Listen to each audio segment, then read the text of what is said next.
কোনোবা এজন ল'ৰা ইয়াত অহাৰ লগে লগে কৈছে জয় আই অসম। মোৰ খুব ভাল লাগিছে শুনি। জয় আই অসম আমি কেনেকৈ কৰিব লাগিব? বহুতে ভাবে যে যোনে যিমান বেছিকৈ জয় আই অসম চিঞৰিব পাৰে তেওঁৱে আটাইতকৈ বেছি অসমীয়া। আন্দোলনৰ সময়ত সেইটো আছিলে, কিন্তু আজি জয় আই অসম কি? যে আমাৰ কাৰ্যালয়ত কাম কৰোঁতে কাৰোৰ পৰা এটকাও নলওঁ। আমি কাৰ্যালয়ত কাম কৰোঁতে দুখীয়া মানুহজনক আমি কষ্ট পাব নিদিওঁ। আমাৰ কাৰ্যালয়লৈ আহিলে দুখীয়া মানুহজনক আমি সকলোতে সহায় কৰিম। কিন্তু এতিয়া আমি কি কওঁ? জয় আই অসম কম, কিন্তু ধুবুৰীত পোষ্টিং পোৱাৰ লগে লগে কম মামা বহুত ঘৰৰ পৰা দূৰত হ'ল, কেতিয়া মোৰ ট্ৰেন্সফাৰ হ'ব?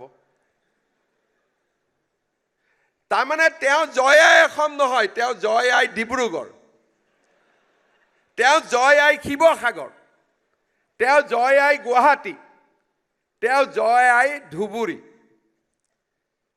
মই চাকৰি দিয়াৰ পিছত আটাইতকৈ বেছি কষ্ট মোৰ হয়। দিয়ালৈকেতো চিনা জানা নাই। দিয়াৰ পিছত মই যদি DC অফিচত গ'লোঁ, SDC অফিচত গ'লোঁ, গ্ৰুপ পাৰি কয় মামা আমি ব্ৰহ্মপুত্ৰ ভেলীৰ মানুহ, ডিব্ৰুগড়ৰ মানুহ, শিলচৰত কেনেকৈ কাম কৰিম, আমাক ট্ৰেন্সফাৰ কৰি দিয়ক। ধৰি ল'লে আৰু যে ট্ৰেন্সফাৰ কৰিবই লাগিব। পোৱালৈকে এপ্লিকেশ্যন নাই। এতিয়া য'ত মিটিঙত যাম দেউতাক মাকে ক'ব যে মোৰ ল'ৰাজনে অমুকত চাকৰি কৰি আছে, যেনে তেনে ট্ৰেন্সফাৰ কৰি আনি দিব লাগে।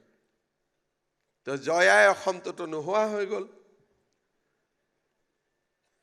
তাৰমানে মানুহৰ মাজত দেখিলে জয় আই অসম বুলি ক'ব ভাল লাগে, কিন্তু যেতিয়া নিজৰ পেটটো আহি যায় তেতিয়া জয় আই অসমটো পিছ পৰি যায়। জয় আই মোৰ গাঁও হৈ গ'ল। বহুত মানুহৰ ল'ৰা এনেকুৱা আছে যে তেওঁলোকক ট্ৰেন্সফাৰ কৰি আনি আনি আনি আনি লাষ্টত নিজৰ ঘৰত দিব লাগে। আৰু বহুতে বিচাৰে যে অফিচটো মোৰ ঘৰতে হ'ব লাগে। আমাৰ এজন অসমত SSত এজন MD আহিছিল, তেওঁৰ নাম জিংৰান। প্ৰথম মই শিক্ষামন্ত্ৰী হ'লোঁ, মোক কিছুমান মানুহে লগ কৰিব আহে যে আমি মাতি দিছোঁ, আমাক চাকৰি লাগে। এতিয়া মই অলপ ইনকুৱাৰী কৰিলোঁ এইটো বস্তুটো কি। লাষ্টত মই বুজিলোঁ যে তেওঁ অসমত 4000 মান স্কুল পাতি দিলে যে নিজৰ ঘৰতে স্কুল হ'ব, আৰু য'ত স্কুল হ'ব ল'ৰাজনে তাতেই চাকৰি কৰিব। তেতিয়া মই সুধিলোঁ আপোনালোকে চাকৰি কৰিব ক'ত যায়? বোলে বেডৰুমত ড্ৰেছ কৰোঁ, ড্ৰয়িং ৰুমত চাকৰি কৰোঁ। চ' এনেকৈ আমাৰ কাম কৰিছিল। পিছত যেনে তেনে মই মানুহবিলাকক অলপ দূৰে দূৰে পঠালোঁ, বোলো বেডৰুমৰ পৰা ড্ৰয়িং ৰুমলৈকে ইমান চাকৰি কৰিব নালাগে, অলপ বাবাহঁত দূৰলৈকে যাব লাগে। চ' এইটো এটা আমাৰ সমস্যা আছে। কিন্তু আহি জয় আই অসম কওঁতে মোৰ ভাল লাগিলে যে এইবাৰ আপোনালোকে অন্তত ট্ৰেন্সফাৰৰ কথা নকয় আৰু। হয়নে নে? মই ঠিক কৈছোঁ নে তাতে কিবা ভেজাল আছে? হ'ব। অসম মানে অসমেই, তাত ডিব্ৰুগড় শিৱসাগৰ কি আছে? ধুবুৰী গোৱালপাৰা কি আছে? চবেই অসম। তথাপিতো মই এটা খবৰ দিওঁ, আমি যাতে মানুহৰ কষ্ট নহয় তাৰ কাৰণে আগতে ট্ৰেন্সফাৰটো এটা ডাঙৰ বিজনেছ আছিল। আমাক ট্ৰেন্সফাৰ লাগে। কোনোবাই কয় মোৰ ছোৱালীজনী দূৰত, কোনোবাই কয় মোৰ ল'ৰা দূৰত, কোনোবাই কয় মোৰ বহুত কিবা কিবি কৈ থাকে আৰু মুঠতে।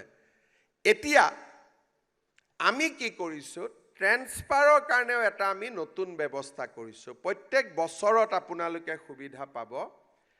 আমি এটা পৰ্টেল কৰিছোঁ, স্বাগত সতীৰ্থ। 1 তাৰিখে আমি খুলিম এইবাৰৰ পৰ্টেলটো, 1 ফেব্ৰুৱাৰী দিনাখন খুলিম। যেনেকৈ ইয়াত শিৱসাগৰ মানুহ আছে, গোৱালপাৰাৰ মানুহ আছে। সেই পৰ্টেলত গ'লে আমি নিজৰ নাম ৰেজিষ্টাৰ কৰিলে তেতিয়া আমি এজন মেটচ বিচাৰি পাম যে এওঁ ডিব্ৰুগড়ৰ পৰা আহিব যোৰহাটলৈকে, আৰু এওঁ যোৰহাটৰ পৰা ডিব্ৰুগড়লৈকে যাব। সকলোৱে মেটচ নাপায়, কিন্তু যিমানে নতুন চাকৰি উলিয়াই থাকে লাহে লাহে মেথছ পাই গৈ থাকে। যোৱা বছৰ আমি 10,000 ল'ৰা ছোৱালীক কম্পিউটাৰতে ট্ৰেন্সফাৰ কৰি দিছোঁ। কোনো অফিচত আহিবলগীয়া হোৱা নাই, নিজৰ য'ত চাকৰি কৰে তাৰ পৰা পৰ্টেলত নাম দিছে, সিগনেও পৰ্টেলত নাম দিছে, মেচিনে নামটো মেটচ কৰি দিছে, মিউচুৱেল ট্ৰেন্সফাৰ অৰ্ডাৰ ওলাই গৈছে। কেতিয়াবা 1-to-1 ট্ৰেন্সফাৰ অৰ্ডাৰ হোৱা নাই, কিন্তু 3-4 জনৰ চেইন এটাত কামখিনি মিলি গৈছে।